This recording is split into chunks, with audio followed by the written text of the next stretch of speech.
Class 11 accountancy financial statement with adjustment question number हम 12 solve करेंगे। ठीक है, 11 तक तो सॉल्व कर चुका हम लोग, अब 12th पे आ गए। 12th की क्वेश्चन क्या कह रहा है कि जनरल एंट्री पास करना है। ये आपका दे दिया है ट्रायल बैलेंस, सनी डेटर है 6,60,000, बैड डेट्स 15,000, यानी ये ऑलरेडी डेटर में से माइनस हो चुका है।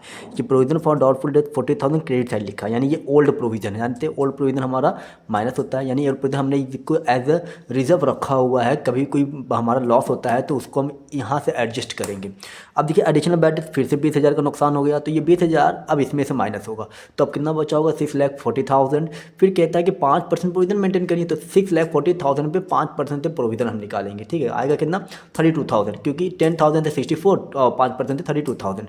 ठीक है, उसके बाद जो भी होगा, उसके बाद है गुड कॉस्टिंग 20,000 वर डिस्ट्रीब्यूटेड, यानी हमने खरीदा था 20,000 का माल, IGST 12%, जब हम खरीदे होंगे तो purchase account debit, input IGST debit to creditors, क्योंकि उधार या कैश होगा तो टू कैश अकाउंट, लेकिन फिर उसी को हमने स्टाफ को दे दिया, सोशल वेलफेयर कर रहे हैं हम लोग।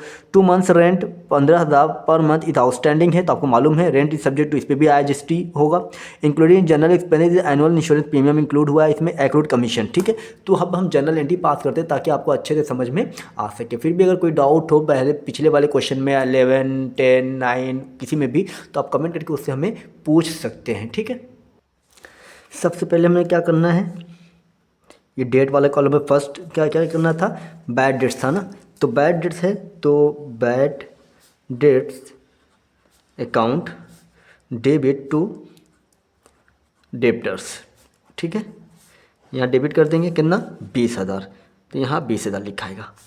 ठीक है, ये आपका हो गया क्लियर। अब पॉइंट नंबर 2, पॉइंट नंबर 2 क्या कह रहा है कि 5% प्रोविज़न मेंटेन करना है, तो 5% प्रोविज़न आप मेंटेन करेंगे, तो प्रोविज़न क्या है, provision for doubtful debts account debit. अब क्या होगा टू बैड डेट्स। अभी क्वेश्चन हो रहा है कि बैड डेट्स क्यों कर रहे हैं, बैड डेट्स इसलिए कह रहे हैं क्योंकि ये अभी हमारा क्लियर नहीं हुआ है कि पैसा नहीं मिलेगा खाली। ठीक है, इसलिए बैड डेट्स अकाउंट में डाला गया, ना कि डेटर्स में डाला गया है, इसको याद रखिएगा। जैसे ये क्या था बैड डेट्स 20,000 बैड डेट्स हो चुका था, यानी अब ये पूरा यकीन है ये पैसा नहीं मिलेगा, इसलिए हमने bad debts account debit to debtors किया। लेकिन यहाँ पर क्या कह रहा है कि प्रोविजन मेंटेन करना है 5% से, मेंटेन करने के लिए provision for bad debts account debit to bad debts, provision for doubtful debts account debit to bad debts, यानी इसको एडजस्ट किया जा रहा है बैड डेट्स में ना। अगर ये भी क्लियर होता है कि डूब गया है तो बैड डेट्स अकाउंट डेबिट होता टू डेटर्स होता है, इस कॉन्सेप्ट को क्लियर रखिएगा। अब यहाँ पर क्या करना निकालेंगे हम लोग, ये अब देखिए 6,40,000 इंटू 5% से निकालेंगे, तो आपका आएगा 32,000। ठीक है, 32,000। ठीक, अब point number third, point number third क्या कह रहा है, पॉइंट नंबर थर्ड हमें अब पूरा कैलकुलेट करना पड़ेगा। कैलकुलेट करने के लिए तो हम अब इसमें हम देखेंगे कि ऑलरेडी हमारा ट्रायल बैलेंस 15,000 लॉस है। ठीक, फिर 20,000 लॉस, फिर 32,000 लॉस, तो 20 और 15 35,000, 30 67,000 का लॉस आ रहा है। ठीक है, 67,000 का लॉस आ रहा है, और हमने रखा कितना था ओल्ड प्रोविजन 40,000, तो 40,000 तो वहाँ से तो एडजस्ट कर लेंगे। अभी भी हमारा कितना लॉस आ रहा है 27,000, तो 27,000 अगर लॉस आएगा तो ऐसे केस में हम क्या करेंगे, profit and loss account debit to provision for doubtful debts account 27,000। ठीक है, ये हो गया। अब पॉइंट नंबर 4, पॉइंट नंबर 4 क्या कह रहा है, पॉइंट नंबर 4 हम कह रहे हैं सॉरी ये पहले का ही था सब। ठीक है, अब पॉइंट नंबर 2 पे आए हैं, ये सब पॉइंट नंबर 1 का था। अब पॉइंट नंबर 2 क्या कह रहा है कि 20,000 were distributed as staff member. अच्छा, 20,000 का गुड्स हमने बांट दिया, जब खरीदेंगे तो परचेज डेबिट हुआ होगा, अब परचेज को क्रेडिट करेंगे, तो इसकी एंट्री बनाएंगे, क्या बनाएंगे, स्टाफ को दिए है ना, तो staff welfare expenses account debit to purchase. इस वक्त हम परचेज क्रेडिट करेंगे ताकि नील हो सके, लेकिन उस वक्त हम इनपुट को भी क्रेडिट किए होंगे, तो यहाँ पर इनपुट को क्या करेंगे, क्रेडिट करेंगे IGST को अकाउंट। ठीक है, कितने का दिया है 20,000, तो 20,000 पहले यहाँ लिखाएगा, 12% से इस पर निकालेंगे तो बाद में 2400 रुपये, यहाँ पर टोटल लिखाएगा 22,400। ठीक है, बात समझ में आ रही है। अब क्वेश्चन क्या है, थर्ड क्या है, 2 महीने का रेंट देना बाकी है। तो रेंट देना बाकी है तो इस पर भी जीएसटी लग रहा है। जब रेंट देना बाकी है तो इसको जो हम सॉल्व करेंगे तो हम क्या दिखाएंगे, रेंट अकाउंट डेबिट, क्योंकि हमारे लिए क्या है, एक्सपेंस है, मतलब एक्सपेंस वो है क्या, हाँ अभी तो हम दिए नहीं तो एक्सपेंस होगा हमारे लिए।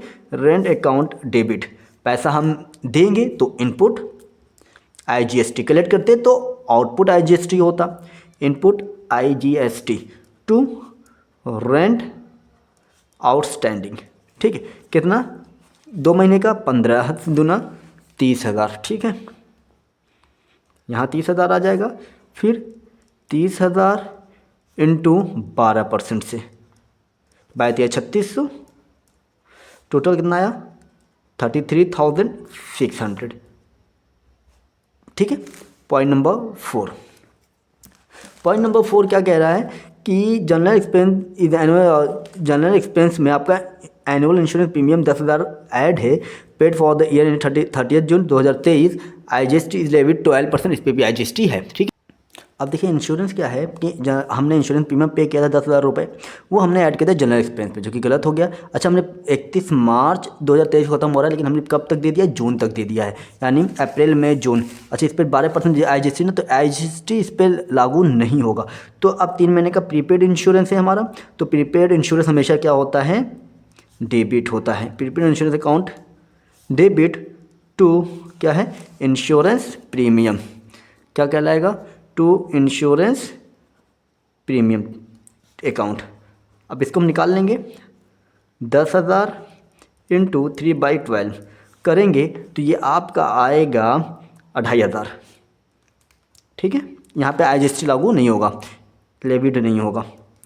अब पॉइंट नंबर 5, एक्रूड कमीशन हमेशा डेबिट होता है, IGST is levied at the rate of 12%। ठीक है, अब आईजीएसटी लेविड है, अब एक्रूड कमीशन है तो एक्रूड कमीशन हमको मिलेगा।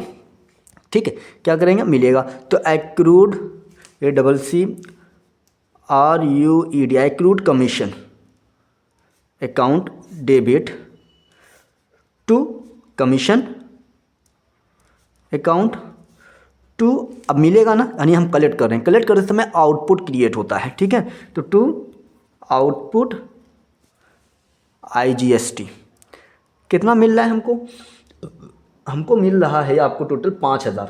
5,000 पे 12% हम निकालेंगे, क्या कहते हैं, आईजीएसटी, तो कितना आएगा आपका 600, और यहाँ 5,000, टोटल 5,600। ये आपका क्वेश्चन सॉल्व हो गया। ठीक है, अब अभी फिर भी कोई डाउट हो तो आप कमेंट करिए, फिर से आपको समझाया जाएगा, वो भी अच्छे से। ठीक है, आपका हम यहाँ पे वर्किंग नोट बना दे रहे हैं ताकि आपको आसानी से समझ में आ सके। कौन सा वाला, प्रोविज़न वाला वर्किंग नोट हम लिख दे रहे हैं। ठीक है, तो ये देखिए बैड डेट्स 15,000 आपका ट्रायल बैलेंस के अंदर दिया हुआ है। ठीक, ये रहा, फिर उसके बाद 20,000 बाद में आया, 35,000 टोटल हो गया। फिर न्यू, तो 20,000 हम 6,60,000 में माइनस करेंगे, 6,40,000 बचा। न्यू प्रोविज़न निकालें 5% 32,000, टोटल आपका हो गया कितना, 67,000, और हमने ओल्ड प्रोविज़न कितना रखा था 40,000, टोटल 27,000। और ये भी मालूम है यहाँ पे आपका आईजीएसटी चार्ज क्यों हुआ, आईजीएसटी चार्ज इसलिए नहीं हुआ कि जब भी हम प्रीपेड होता है, चाहे प्रीपेड एक्सपेंस हो, प्रीपेड इंश्योरेंस हो, प्रीपेड वेजेस हो, तो प्रीपेड वाले चीज़ों पर आईजीएसटी चार्ज नहीं होता है।